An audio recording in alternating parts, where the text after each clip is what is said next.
सुप्रभात मेरे भाई और बहनों।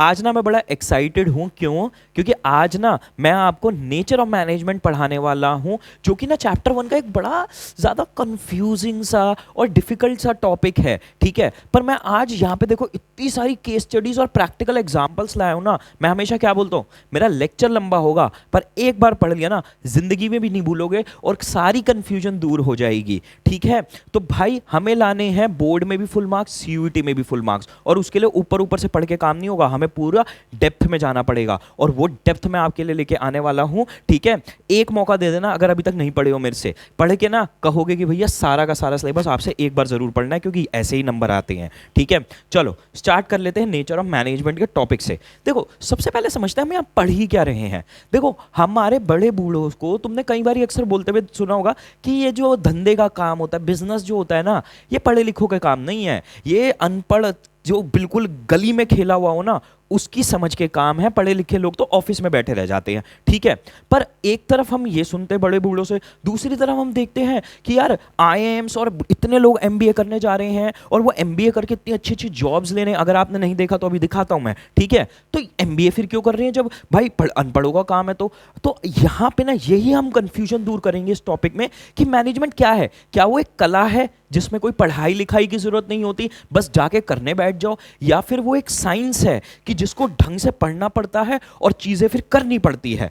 अब देखो, भूल जाओ हम बिजनेस स्टडीज पढ़ रहे हैं, तुम्हें एक बहुत माइंड ब्लोइंग चीज दिखाता हूं। ठीक है, हमारी शार्क टैंक इंडिया आपने देखा होगा, नहीं देखा तो देखो ना यार, कॉमर्स के स्टूडेंट शार्क टैंक नहीं देख रहे।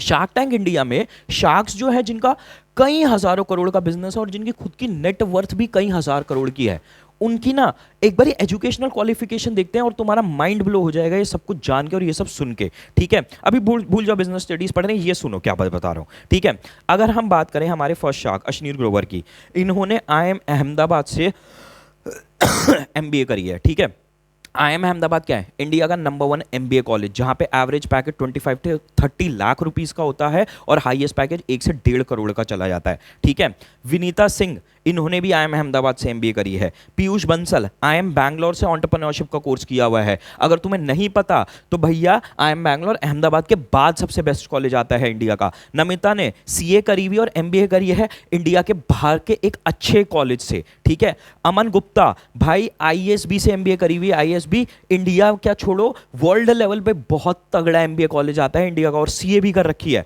ठीक है, हमारे यहाँ पे गजल अलग है, एक एक्सेप्शन है जिन्होंने सिर्फ बीसीए कर रखी है। ठीक है, उसके बाद अगर हम बात करें अनुपम मित्तल, बॉस्टन यूनिवर्सिटी से इन्होंने अपनी बैचलर्स और एमबीए करी हुई है। अगेन बॉस्टन यूनिवर्सिटी वर्ल्ड के टॉप कॉलेजेस में कहीं ना कहीं एक स्टैंडिंग ले लेती है। ठीक है, तो यहां पे हम क्या देख रहे हैं कि यार जो हमें बताया जाता है, ये मीडिया ना हमें सब झूठ बताती है कि पढ़े लिखों का काम नहीं है, पढ़े लिखे कुछ नहीं करते। ठीक है, आपको एक और डेटा बता रहा हूं, डेटा बता रहा हूं अपनी तरफ से नहीं बता रहा। इंडिया के जो 100 टॉप यूनिकॉर्न्स है, यूनिकॉर्न मतलब आपके वो स्टार्टअप जिनके 8,000 करोड़ से ऊपर की वैल्यूएशन है, उनमें से 75 जो यूनिकॉर्न्स है, ऑलमोस्ट भाई इनके जो फाउंडर्स है ना, वो किसी एक या दूसरे आईआईएम या टॉप एमबीए कॉलेज से पढ़े हुए हैं। ठीक है, तो यहां पे जो डेटा है ना, मीडिया हमें सच नहीं बताती, मीडिया हमें वो चीज स्टोरी बताती है जो कि सुनने में मजा आए। ठीक है, हाँ हमारे हैं कई स्टार्टअप्स हैं जो सिर्फ 12th पास लोगों के या फिर बहुत कम पढ़े लिखे लोगों के बहुत बड़े बन चुके हैं। अडानी देख लो यार। ठीक है, बट पॉइंट बीइंग कि अगर हम प्रोबेबिलिटी पे चले तो पढ़े लिखे लोग आज के बिजनेस में, आज की जनरेशन स्पेशली हम जो जी रहे हैं ना इस साल में, जो एआई का वर्ल्ड है, जो टेक्नोलॉजी का वर्ल्ड है, यहां पे पढ़ाई लिखाई से आपकी प्रोबेबिलिटी बहुत इंक्रीज हो जाती है। तो यहीं पे अब हम ये सारे टॉपिक में समझेंगे कि कितनी ये आर्ट है और कितनी ये साइंस है और कितनी पढ़ाई लिखाई की जरूरत है। ठीक है, अब देखो मैं क्या कहता हूं, ये सारा जो मैंने मार्क नहीं करा हुआ ना, ये सब कुछ सिर्फ अपने हिसाब से अपने तरफ से रीड कर लेना, पर ये जो मैंने मार्क करा हुआ है ये तुम्हें अच्छे से आना चाहिए। ये मैं एनसीईआरटी का जिस दे रहा हूं, और याद रखना मैं बोलता हूं एनसीईआरटी है खास, बाकी सब बकवास। एनसीईआरटी से आते हैं डायरेक्ट क्वेश्चंस आपके बोर्ड में भी और सीयूईटी में भी, केस स्टडीज भी सारी की सारी। ठीक है, अब देखो यहां पे क्या बोला गया है, the study of management has evolved over a period of time along with the modern organization based both on experience and practice of manager and a set of theoretical relationships. मतलब मैनेजमेंट जो है ना, वो जैसे जैसे life बढ़ी है, हम इस मॉडर्न एरा में आए हैं, मैनेजमेंट भी ना इवॉल्व करी है, उसके प्रिंसिपल्स, उसकी पढ़ाई थ्योरेटिकल नॉलेज है वो भी इवॉल्व करी और बहुत आगे पहुंच चुकी है। Over a period of time it has grown into dynamic subject with its own special characteristics. ठीक है, ये टाइम के साथ ना ये जो सब्जेक्ट बन चुका है ये बहुत डायनामिक, बहुत एवर चेंजिंग और बहुत बड़ा सब्जेक्ट बन चुका है जिसमें बहुत सारे स्पेशल कैरेक्टरिस्टिक्स है। आपने सुना होगा एचआर मैनेजर होता है, मार्केटिंग होती है, फाइनेंस होती है, ऑपरेशंस होते हैं। भाई कंपनीज इतनी बड़ी हो चुकी हैं कि हमारा एक बंदा सब कुछ नहीं जान सकता, इसलिए अलग अलग स्पेशलाइजेशंस होती हैं। और हमारे जो बड़े बूढ़े बताते हैं ना वो छोटी कंपनी के हिसाब से एक परचून की दुकान या एक 100 करोड़ तक के बिजनेस के हिसाब से बताते हैं, पर हजारों करोड़ की कंपनीज ना एक अलग तरीके से बनती हैं। चलो अब बात करते हैं। सबसे पहले हम समझते हैं मैनेजमेंट एज आर्ट। क्या मैनेजमेंट एक कला है? ठीक है, अब सबसे पहली चीज इस चीज को थोड़ा सा और एक्सप्लेन करने के लिए कि मैनेजमेंट क्या कला है या मैनेजमेंट एक आर्ट है या साइंस है। ठीक है, मैं इसका आंसर अभी दे देता हूं इस मीम के थ्रू। ठीक है, माइक को उतारना पड़ेगा क्योंकि वॉइस ऐसे ही आएगी। ये मीम देखो एक बार। तुझ में हिम्मत है तो चला गोली, चला गोली। भगवान की कसम सर, वो पांचों खून। सर मैंने कोई गलती नहीं की। मैं नहीं किए हैं। मुझे बाहर जाने दीजिए प्लीज। हम भी को बाहर भेजने का बंदोबस्त कर। आपने शायद ये मूवी देखी हो, बड़ी अच्छी मूवी है अपरिचित, जिसमें पर्सनालिटी डिसऑर्डर होता है। भाई मैनेजमेंट को भी ना एक्चुअली पर्सनालिटी डिसऑर्डर हुआ है। मैनेजमेंट एक आर्ट भी है, कला भी है, और मैनेजमेंट एक साइंस भी है। पर वो कितनी कला है और कितनी साइंस है वो हम समझेंगे। सबसे पहली चीज मैनेजमेंट एज आर्ट। देखो अभी मैनेजमेंट को भूल जाओ, अभी ना इन्होंने एनसीईआरटी में बताता हूं इन्होंने एक्सप्लेन कैसे किया है। मैं तुम्हें बड़े अच्छे से समझाता हूं ताकि तुम्हें बिल्कुल क्रिस्टल क्लियर हो जाए। इन्होंने क्या किया, पहले तो बताए हैं आर्ट के 3 पॉइंट्स। ठीक है, ये कि किसी भी चीज को आर्टिस्टिक ये 3 कैरेक्टरिस्टिक्स बनाते हैं। मैनेजमेंट की बात नहीं हुई, ये 3 कैरेक्टरिस्टिक्स आर्ट बनाते हैं किसी भी चीज को। ठीक है, और फिर इन्होंने मैप किया है कि क्या मैनेजमेंट में ये वाला पॉइंट लगता है, क्या मैनेजमेंट में ये वाला पॉइंट लगता है, क्या मैनेजमेंट में ये वाला पॉइंट लगता है, और फिर वो कंक्लूड करेंगे हम कि भैया मैनेजमेंट क्या आर्ट है या नहीं है। ठीक है, तो अभी एक बारी मैनेजमेंट के बारे में भूल जाओ। अभी हम बात कर रहे हैं यहां पे कि मैनेजमेंट के आर्ट के क्या कैरेक्टरिस्टिक्स है। सबसे पहला है एग्जिस्टेंशियल ऑफ थ्योरेटिकल नॉलेज। ठीक है, देखो कोई भी आर्ट हुई, दुनिया की कोई भी आर्ट हुई, एक बेसिक थ्योरेटिकल नॉलेज तो होती है। अगर तुम यहां पे मैंने एग्जांपल भी लिखा हुआ है, पीईडी फिजिकल एजुकेशन पढ़ते हो अपनी 12th में।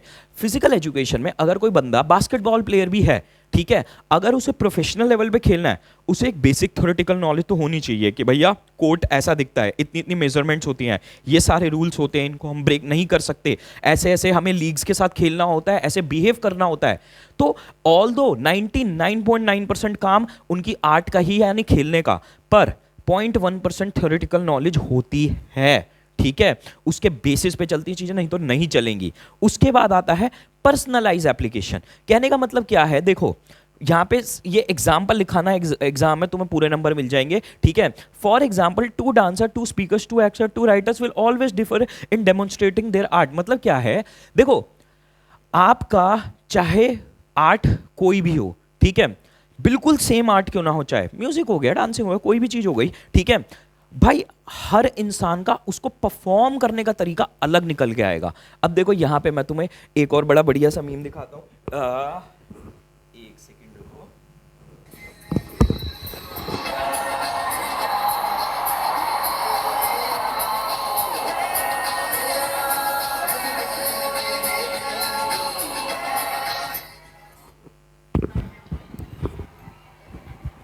अब यहाँ पे अगर आपने नोटिस किया हो, सॉरी मेरा माइक थोड़ा सा गलत जा रहा है, हाँ, अगर अब आपने यहाँ पे नोटिस किया हो, क्या चीज नोटिस करी होगी आपने कि भैया जो ऋतिक रोशन है, ठीक है, उन्होंने तो किया बड़ा भयंकर डांस, ठीक है, पर बाकी जो साइड में खड़े हैं, मीम बड़ा वायरल हुआ था भाई, उन्होंने किया वही एग्जैक्ट सेम स्टेप करने की कोशिश कर रहे थे, पर वो भाई खड़े रह गए। ठीक है, तो भैया यहाँ पे हम क्या समझते हैं कि हर किसी की एप्लीकेशन अलग होती है, परफॉर्म करने का तरीका अलग होता है, चाहे वो सेम स्टेप्स ही क्यों ना कर रहा हो। ठीक है, और तीसरा हमारा किसी चीज को आर्ट क्या बनाता है, based on practice and creativity. ठीक है, we know that all music is based on 7 basic notes, but उन बेसिक 7 नोट्स को हर तरीके का, हर इंसान का क्रिएटिवली करने का तरीका अलग हो जाता है।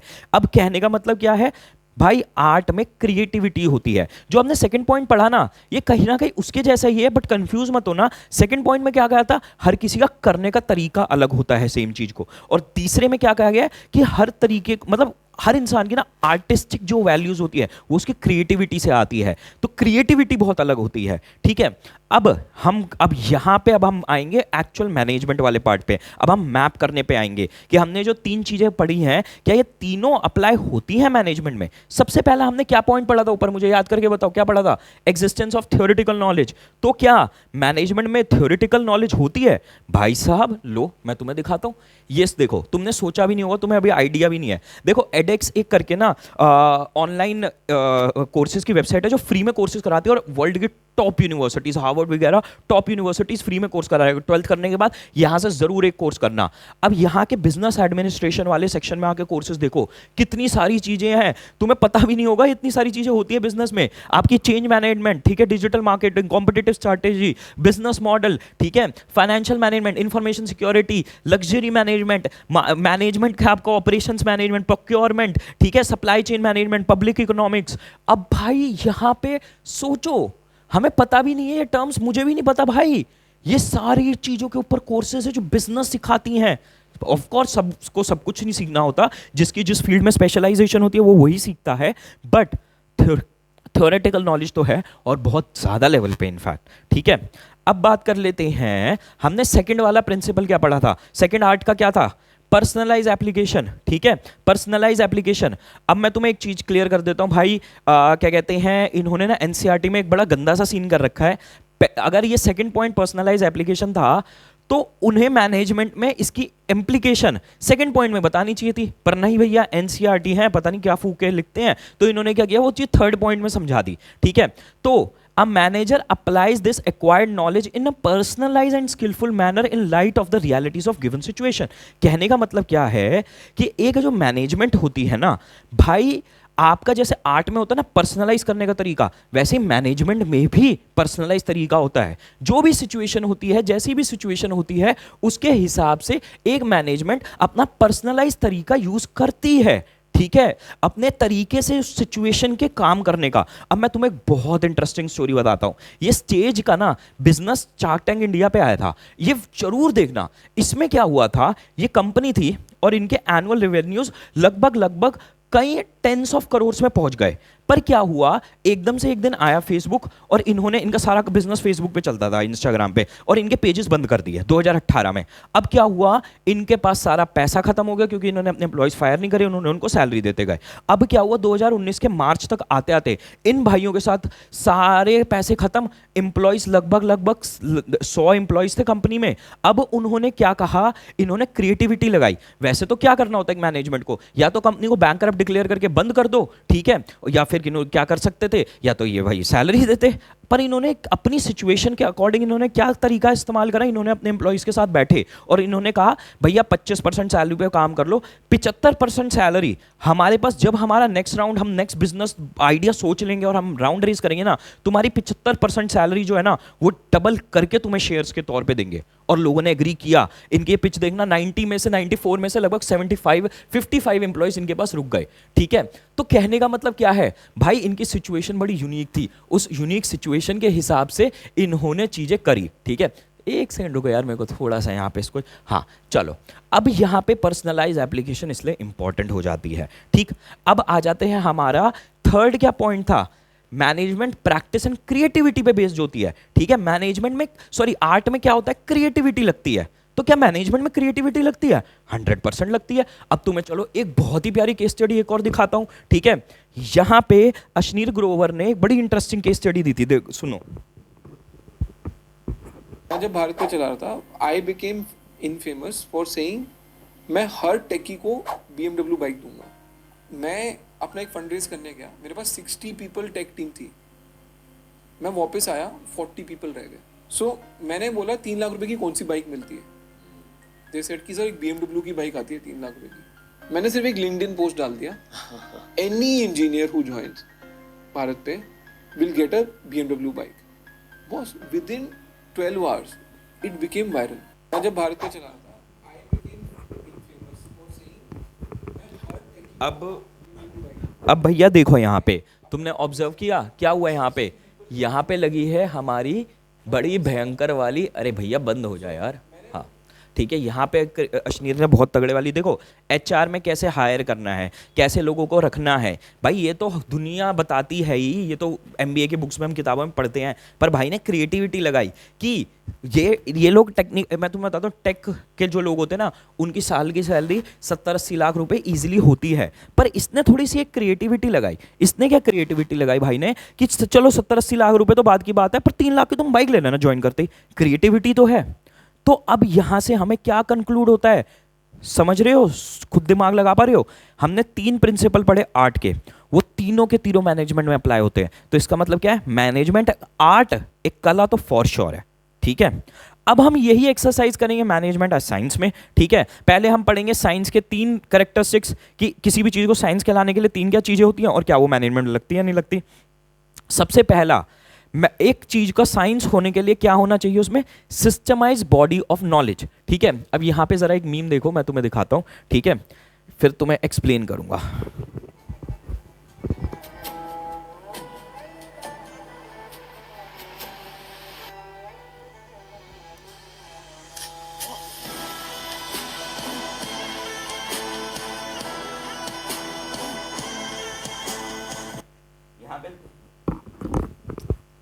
यहाँ पे समझ रहे हो क्या हुआ भाई, आइंस्टाइन बैठा हुआ है पेड़ के नीचे शराफत से, और उसके सर पे गिरा एक क्या, एक सर पे क्या गिरा, एप्पल।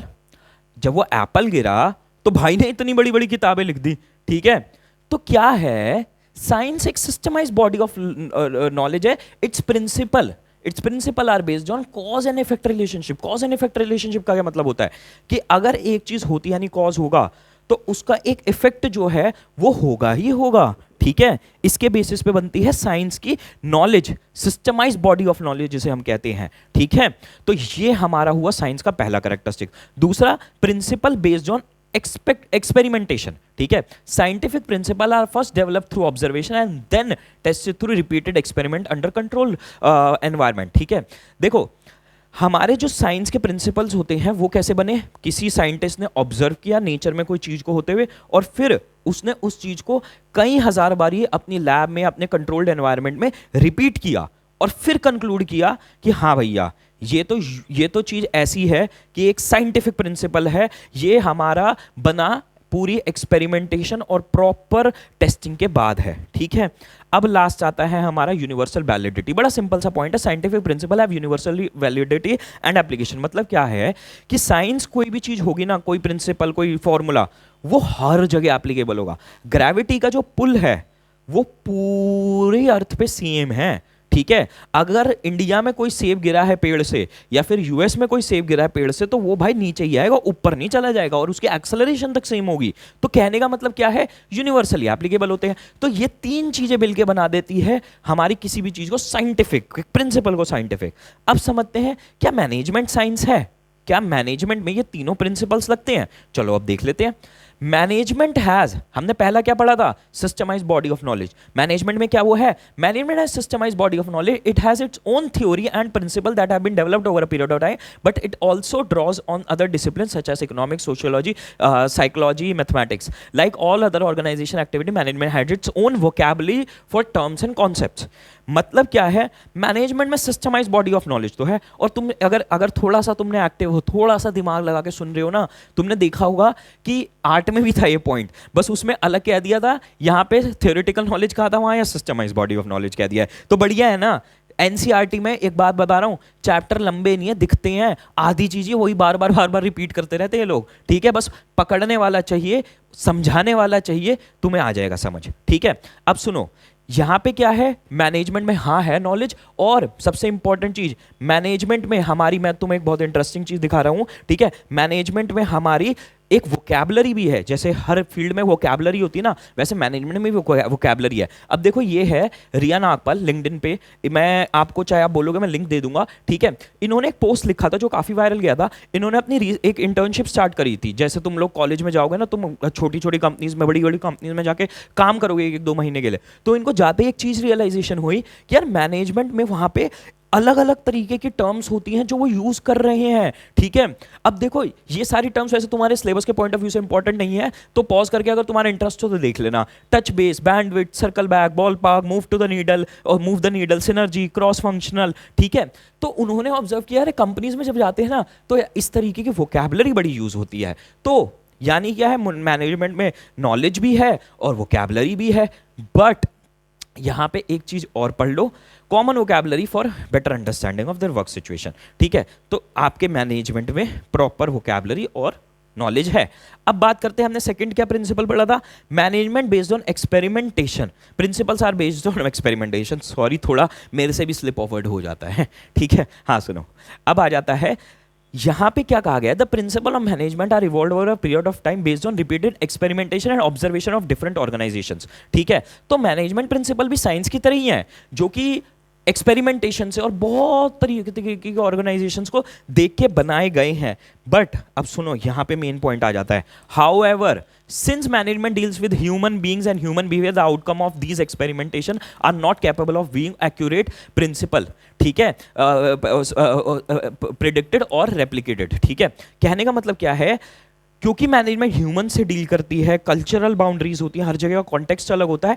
ये नहीं कहा जाता साइंस की तरह कि भैया अगर हमने यहाँ पे एक रूल एस्टैब्लिश किया कि दो केमिकल्स को मिलाएंगे तो वो फटके यही केमिकल बनेगा, जरूरी नहीं है मैनेजमेंट में वो प्रिंसिपल्स इतने ट्रू हो, क्योंकि भाई ह्यूमंस के साथ डील करते हैं ना, हर ह्यूमन का अपना तरीका होता है किसी सिचुएशन से डील करने का, इवॉल्व करने का। जैसे हमने पढ़ा भी, ऊपर भी तो पढ़ रहे थे हम, आज हमने पढ़ा था स्टेज का एग्जाम्पल पढ़ा, ठीक है। अब सुनो, ये सबसे इंपॉर्टेंट चीज है यहाँ पे, Therefore, management can be called as an inexact science। ये एग्जाम में जरूर लिख के आना है, ठीक है। ये इससे अलग अलग केस स्टडीज और चीजें आ बन सकती हैं, ठीक है। इस वजह से हमने आर्ट्स में क्या देखा, आर्ट्स के तो सारे प्रिंसिपल्स बहुत क्लियरली आपके मैनेजमेंट में लग रहे थे, पर साइंस के प्रिंसिपल्स बिल्कुल एग्जैक्टली नहीं लग रहे जैसे आर्ट्स का केस था। इस वजह से मैनेजमेंट को इनएग्जैक्ट साइंस कहा गया है, इंपॉर्टेंट वर्ड है, ठीक है। क्योंकि भैया मैनेजमेंट में साइंस की तरह ब्लाइंड प्रिंसिपल्स नहीं लगते हैं, ठीक है। अब साइंस के, सॉरी, ठीक। अब आ जाते हैं हमारा तीसरा पॉइंट, हमने क्या पढ़ा था, साइंस का क्या होता है, यूनिवर्सल वैलिडिटी। ये भी बड़ा सिंपल सा है, तुम गेस भी कर सकते हो अगर थोड़ा सा भी दिमाग लगाओ।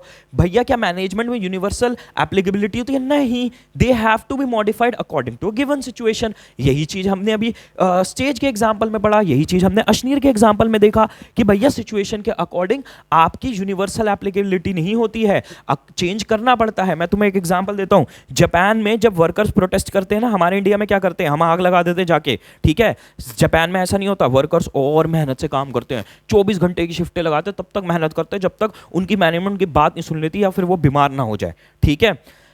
तो वहाँ सिचुएशन अलग है, वहाँ का कल्चर अलग है, वहाँ का लोगों का डील करने का तरीका अलग है। मैं तो दिल्ली से हूँ, यहाँ पे तो बहुत ही गलत तरीका होता है लोगों का डील करने का, दिल्ली वाले बच्चे जानते हैं, ठीक है। तो इस वजह से मैनेजमेंट प्योरली साइंस तो नहीं है, बट हाँ साइंस की कुछ चीज़ें वो इम्बाइब करती है, पर मैनेजमेंट प्योरली आर्ट्स तो है, ठीक है, इनएग्जैक्ट साइंस है। अब आ जाते हैं मैनेजमेंट एज प्रोफेशन। देखो ये हमने दो डायमेंशन डिस्कस कर लिया और मैंने अभी तक मैनेजमेंट एज प्रोफेशन की बात करी भी नहीं थी, बट भैया करनी तो पड़ेगी, सिलेबस का पार्ट भी है और ये एक इंपॉर्टेंट चीज भी है, ठीक है। क्या, सुनो मेरी बात, मैनेजमेंट एज प्रोफेशन का क्या मतलब हुआ, सबसे पहले समझते प्रोफेशन, वही चीज करेंगे, वही एक्टिविटी करने वाले हम। प्रोफेशन के हम देखेंगे प्रिंसिपल्स और फिर हम देखेंगे क्या वो मैनेजमेंट में लगते हैं नहीं लगते हैं, कैरेक्टरिस्टिक्स क्या है प्रोफेशन के। सबसे पहले तो ये एक बार इंपॉर्टेंट एक लाइन समझ लेते हैं, थोड़ा सा कॉन्टेक्स्ट समझते हैं प्रोफेशन का क्या होता है। You would have also observe that the organization looking for individual with specific qualification and experience to management, it has also term been observe that there has been an increase in corporate form of business on the other on one hand and increasing emphasis on managed business concern। यहां पे बात क्या हो रही है समझना, कहा गया है कि जैसे जैसे मैनेजमेंट इवॉल्व करिए, जो हमने अभी पढ़ा भी ओवर द ईयर्स, कंपनीज में बिजनेसेस में ना आपका स्पेशलाइजेशन बढ़ी है और बिजनेस में कॉर्पोरेट फॉर्म ऑफ बिजनेस बहुत बड़ा है। अब कॉर्पोरेट फॉर्म ऑफ बिजनेस क्या हुआ, देखो जैसे हम जो अपने आसपास दुकानें देखते हैं, भैया परचून की दुकान देख ली, हमारे मामा फूफा की भैया कपड़े की दुकान है, या फिर उनकी क्या कहते हैं किसी भी चीज़ की दुकान है, ठीक है। वो क्या है, वो हमने पढ़ा था ना 11th की बिजनेस स्टडीज में, छोटे बिजनेसेस हैं, सोल प्रोप्राइटरशिप, पार्टनरशिप, ठीक है। आपकी ये है ये फॉर्म ऑफ बिजनेसेस। पर कॉर्पोरेट फॉर्म ऑफ बिजनेस क्या होती है? कॉर्पोरेट फॉर्म ऑफ बिजनेस होती है जहां पे बहुत एक कंपनी की स्ट्रक्चरिंग होती है और सारी रिस्पॉन्सिबिलिटीज बहुत ढंग से फिक्स्ड होती हैं। अभी मैं तुम्हें बताता हूं, तुम्हारी परचून वाली दुकान में क्या होता है? सुबह भैया बूढ़ी अम्मा बैठ जाती हैं, शाम तक आते आते बेटा बैठ जाता है, रात तक आते आते पापा बैठ जाते हैं, फिर तीनों जाके घर में भैया कैलकुलेशन कर लेते हैं। थोड़े बहुत पैसे ऊपर नीचे होते हैं क्योंकि बेटे ने भैया अपने पैसे निकाल के उसने कर दिया याशों में उड़ा दिया, तो घर में हो जाते हैं, जूते बच जाते हैं। ठीक है, यही होता है। पर हमारे केस में क्या होता है कॉर्पोरेट स्ट्रक्चर्स में, ये ऐसे मिल बांट के ऐसे घोटाले वाले काम नहीं होते। कॉर्पोरेट फॉर्म ऑफ बिजनेस में हर बंदे की स्पेसिफिक रिस्पॉन्सिबिलिटी होती है, वो उस चीज का एक्सपर्ट होता है, वो उसके लिए अकाउंटेबल होता है प्रोफेशनली, और अगर वो ढंग से नहीं करेगा तो उसे निकाला जा सकता है, और उसने कुछ घोटाला किया तो उसके ऊपर प्रॉपर लीगल एक्शन होगा। ये होता है कॉर्पोरेट फॉर्म ऑफ बिजनेस। मतलब एक तरीके से समझो, एक सोफिस्टिकेटेड वे, एक प्रोफेशनल वे। ठीक है, इस वजह से मैनेजमेंट में ना प्रोफेशन का कहीं ना कहीं क्वेश्चन आ रहा है जिसको हम पढ़ रहे हैं। अब किसी चीज को प्रोफेशन कहलाने के क्या कैरेक्टरिस्टिक्स होते हैं? देखो, डॉक्टरी भी एक प्रोफेशन है, सीए भी एक प्रोफेशन है, लॉयर भी एक प्रोफेशन है। ठीक है, बट बीबीए एमबीए करना एक प्रोफेशन है या फिर बीसीए एक प्रोफेशन है, ये जानते हैं। ठीक है, सबसे पहली चीज क्या होता है? Well defined body of knowledge. समझ रहे हो? एनसीईआरटी तुम्हें कुछ नया लंबी वंबी कुछ नहीं है, वही चीज रिपीट कर रहे हैं, ये पूरे हाल सी हैं। ठीक है भाई, एक प्रोफेशन को, किसी भी चीज को प्रोफेशन होने के लिए क्या उसमें एक well defined body of knowledge होती है। इसका आंसर भी तुम्हें कहीं ना कहीं पता है कि भैया क्या मैनेजमेंट में है? खुद सोच लो। ठीक है, अगला रिस्ट्रिक्टेड एंट्री। ठीक है, आपको किसी भी प्रोफेशन का प्रोफेशनल कहलाने के लिए ना एक एग्जाम देना पड़ता है, जिसको क्लियर करने के बाद ही आप उस प्रोफेशन से बिलोंग कर सकते हो। ठीक है, जैसे अगर आपको सीए कहलाना है, अपने नाम के आगे सीए लिखना है, तो आईसीएआई का आपको सीए के सारे एग्जाम्स क्लियर करने पड़ेंगे, सारी स्टेजेस क्लियर करनी पड़ेगी। तो रिस्ट्रिक्टेड एंट्री होती है। डॉक्टर ऐसे ही नहीं बन जाते, लॉयर ऐसे ही नहीं बन जाते, आपको एग्जाम क्लियर करना होता है। हर बंदा बैठा बैठा अपने आप को वो नहीं कह सकता कि भैया मैं तो सीए हूं, मैं तो डॉक्टर हूं। ठीक है, अगर करोगे ना बहुत तगड़ी पेनल्टी है, जेल होती है बहुत तगड़ी। ठीक है, प्रोफेशनल एसोसिएशन, यहां पे क्या है? All professions are affiliated to a professional association which regulates, grants certificate of practice, formulates and enhances a code of conduct, enforces a code of conduct. ठीक है, कहने का मतलब क्या है कि जब आप एक प्रोफेशनल बॉडी, जैसे हमने पिछले पॉइंट में क्या पढ़ा, आपने एग्जाम क्लियर करा, अब आप क्या होते हो? आप एक प्रोफेशनल एसोसिएशन, मतलब एक प्रोफेशनल बॉडी के से एसोसिएट हो जाते हो। जैसे अगर आप सीए क्लियर करते हो तो आप आईसीएआई के एक मेंबर हो गए, सिंपल वर्ड्स में बता रहा हूं। अगर आप डॉक्टर बन जाते हो तो आपकी जो मेडिकल एसोसिएशन है उसके आप मेंबर बन गए। अगर आप लॉ क्लियर करते हो तो आप बार काउंसिल ऑफ इंडिया के एक मेंबर हो गए। इजी वर्ड्स में बता रहा हूं, टेक्निकलिटी अलग है, बट आप उनसे प्रोफेशनली एसोसिएट हो जाते हो। ठीक है, अब हमारा एथिकल कोड ऑफ कंडक्ट मतलब क्या है? आपका ना हर प्रोफेशनल एसोसिएशन, आईसीएआई हो गया, बार काउंसिल ऑफ इंडिया हो गया, मेडिकल काउंसिल ऑफ इंडिया हो गया, वो एक एथिकल कोड ऑफ कंडक्ट बनाते हैं। तुमने 3 इडियट्स का तुम्हें ये वाला सीन याद है? मैं तुम्हें दिलाता हूं याद। यहां पे जहां पे भाई राजू के क्या कहते हैं, पापा को लग जाती है चोट, और भाई वहां पे प्रिया होती है और वो कहती है कि भैया ले जाओ, वो मना करती है, पर वो क्या कहता है? This Hippocratic oath. ठीक है, वो क्या कहता है, जो हमारा भाई रणछोड़ दास होता है, कि भैया तुम डॉक्टर हो, तुमने तो हिपोक्रेटिक ओथ लिया हुआ है, उस ओथ का कंडक्ट क्या है? भाई वो मजाक नहीं है, वो बहुत सीरियस चीज है। उसका कंडक्ट क्या है कि तुम कभी भी पेशेंट को मना नहीं करोगे, तुम कभी भी किसी पेशेंट को नहीं मना कर सकते। ठीक है, तो ये कंडक्ट को हर उसके मेंबर को फॉलो करना पड़ेगा, नहीं तो उसकी मेंबरशिप छिन जाएगी। ठीक है, तो ऐसे एथिकल कोड ऑफ कंडक्ट होते, चाहे वो डॉक्टर हो, लॉयर्स हो, सीए हो, सबके लिए। और लास्ट में सर्विस मोटिव। ठीक है, बहुत सिंपल सी बात बोली गई है कि जो बंदा इन प्रोफेशंस को ज्वाइन करता है ना, उसका मेन मोटिव क्या होता है? सर्विस करना। ठीक है, सर्विस प्रोवाइड करना दूसरे लोगों को या ऑर्गेनाइजेशंस को, समाज में। ठीक है, the basic motive of profession is to serve their client interest and rendering dedicated and committed services. ठीक है, डॉक्टर ठीक करता है, लॉयर जस्टिस दिलाता है, ठीक है, सीए ऑडिट करता है। ठीक, तो हर किसी का काम क्या होता है? सर्विस देना। ठीक है, प्रोडक्ट बेचना नहीं होता। अब देखो यहां पे ना, अब तो अगर तुम मेरे दिल से स्टूडेंट हो ना, अगर तुम मेरे पढ़ाने के तरीके को दिल से पकड़ चुके हो, तो तुमने आधा दिमाग तो खुद लगा के डिसाइड कर लिया होगा कि क्या मैनेजमेंट में ये सारे प्रिंसिपल्स लगते हैं या नहीं लगते। सबसे पहला चीज, well defined body of knowledge. क्या लगता है मैनेजमेंट में नहीं लगता? बता दो, लगता है, ऑब्वियस सी बात है, ठीक है। The subjects of management is taught at different institution, some of these has been specified purpose management, IIMs की बात हो रही है यहाँ पे, और अलग अलग इंस्टीट्यूशंस। क्या मतलब, हाँ मैनेजमेंट को नॉलेज होती है और उसको सिखाने के लिए इंस्टीट्यूशंस हैं। अब सेकंड पॉइंट क्या है, रिस्ट्रिक्टेड एंट्री। इन्होंने अच्छा सेकंड और थर्ड पॉइंट को ना एक साथ क्लब करके बताया, प्रोफेशनल एसोसिएशन, रिस्ट्रिक्टेड एंट्री, ठीक है। क्या एक मैनेजर बनने के लिए प्रोफेशनल एसोसिएशन और रिस्ट्रिक्टेड एंट्री होती है? नहीं होती है। एक 5वीं फेल भी जाके अपना बिजनेस कर सकता है, मैनेजर बन सकता है, ठीक है। तो यही बात बस यहां बोली गई है। बट एक चीज यहां पे जो इंटरेस्टिंग एक ऐड करी गई है कि but professional knowledge and training is considered to be desirable, ठीक है। मैंने क्या दिखाया तुम्हें अभी, आजकल के बिजनेसेस जितने बड़े बड़े मैंने शार्क्स के बिजनेसेस दिखाए, अगर आपको प्रोफेशनल नॉलेज है, आपने ट्रेनिंग ली हुई है, तो वो डिजायरेबल है, हेल्प करेगी, भाड़ में नहीं जाएगी वो, ठीक है। चलो भैया, अब हमने क्या पढ़ा था, अगला पॉइंट, प्रोफेशन का क्या कैरेक्टरिस्टिक है अगला, एथिकल कोड ऑफ कंडक्ट। तो क्या एथिकल कोड ऑफ कंडक्ट होता है मैनेजमेंट में? नहीं, ऐसा कोई एथिकल कोड ऑफ कंडक्ट तो नहीं है कि अगर आपने फॉलो नहीं किया तो भैया आपको एसोसिएशन से निकाल दिया जाएगा। ना कोई एसोसिएशन है, ना कोई एथिकल कोड ऑफ कंडक्ट है, ठीक है। बट यहाँ पे अच्छा ये वर्ड याद कर लेना, तुम्हारे काम आएगा, एग्जाम में लिखाओगे ना, एग्जामिनर खुश हो जाएगा, अरे इसको ये वाला वर्ड आता है, AIMA, all India management association, ठीक है। यहां पे क्या बोला गया है कि भैया there are several association of practicing managers in India like AIMA, ठीक है, that has laid down code of conduct to regulate activities, however there is no compulsion for managers to be member of such association nor does they have any statutory backing, ठीक है। तो यहां पे एक simple सी बात बोली गई है, हाँ है मैनेजमेंट एसोसिएशंस इंडिया में, पर उसकी कोई स्टैट्यूटरी बैकिंग नहीं है, आपको कोई भी ऐसी कंपल्शन नहीं है कि आपको उसका पार्ट बनना है, ठीक है। लास्ट हमारा क्या था, सर्विस मोटिव। क्या एक मैनेजर का काम सिर्फ सर्व करना होता है अपने क्लाइंट्स को या कुछ ऑर्गेनाइजेशन को? डिबेटेबल। क्या मतलब, क्या लिखा है यहां पे, पढ़ो। The basic purpose of management is to help organization to achieve its stated goals. This may profit maximization for business enterprises and service for a hospital. ठीक है.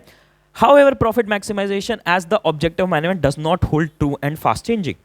देखो, एक मैनेजमेंट का रोल सर्विस मोटिव से ज्यादा ना बहुत सारा होता है, ठीक है। उनका काम होता है प्रॉफिट मैक्सिमाइजेशन। अगर हॉस्पिटल है तो hospital service for a hospital, एक सर्विस प्रोवाइड करना, अपने कस्टमर्स को प्रॉफिट मैक्सिमाइज करना, अपने एम्प्लॉयज को खुश रखना, ठीक है। और पहले तो कहा जाता था कि सिर्फ यार प्रॉफिट ही कमाना एक काम होता है मैनेजर का, पर अब वो चेंज हो रहा है वर्ल्ड में। कैसे चेंज हो रहा है, आगे के लेक्चर्स में मैं एग्जाम्पल केस स्टडीज ऐसी धासु धासु ला के समझाऊंगा, ठीक है। आखिरी में क्या लिखा है, therefore if an organization has good management team that is efficient and effective, will automatically serve society by providing good quality product at reasonable क्या कहते हैं, प्राइस, ठीक है। क्या है मैनेजमेंट का, हाँ एक तरीके से सर्विस का मोटो है, क्योंकि वो सोसाइटी को सर्व कर रही है effectively, efficiently, good quality product देके रीजनेबल प्राइस पे। पर मैनेजमेंट सिर्फ और सिर्फ आपका सर्विस मोटो से नहीं एग्जिस्ट करती, ठीक है। अब देखो एग्जाम के पॉइंट ऑफ व्यू से ना, ये वाली लाइन, लास्ट वाली लाइन और ये वाली लाइन, इनफैक्ट यार मैंने जो भी मार्क कर रखा है ना, ये मार्क करा हुआ सारा ही तुमने अपनी बुक में मार्क करना है। और जैसे मैंने लिखा है, जैसे मैंने बताया है, एटलीस्ट मार्क करा हुआ तो भैया वर्ड टू वर्ड लिखना है। ऑल्दो मैंने समझा दिया है, क्योंकि समझाए बिना, करे समझे बिना तुम केस स्टडीज और CUET और बोर्ड की केस स्टडीज नहीं सॉल्व कर पाओगे। बट हाँ, बोर्ड के कॉन्टेक्स्ट में आपको वर्ड टू वर्ड लिखना है, CUET में तो ऑफकोर्स MCQs आते हैं, ठीक है। अब सुनो मेरी बात ध्यान से, एंड तक आए हो ना, तो यानी तुम्हें पसंद आया है जो मैंने पढ़ाया है। अब मेरा गोल क्या है, 10,000 बच्चों को बिजनेस स्टडीज पूरा का पूरा पढ़ाना, ठीक है। यानी ऐसा नहीं एक लेक्चर में 10,000 व्यूज हो जाए, मेरे सारे लेक्चर्स में मिनिमम 10,000 व्यूज हो, तो मेरे को पता चलेगा मेरे 10,000 बच्चों को मैंने पढ़ा दिए इस साल।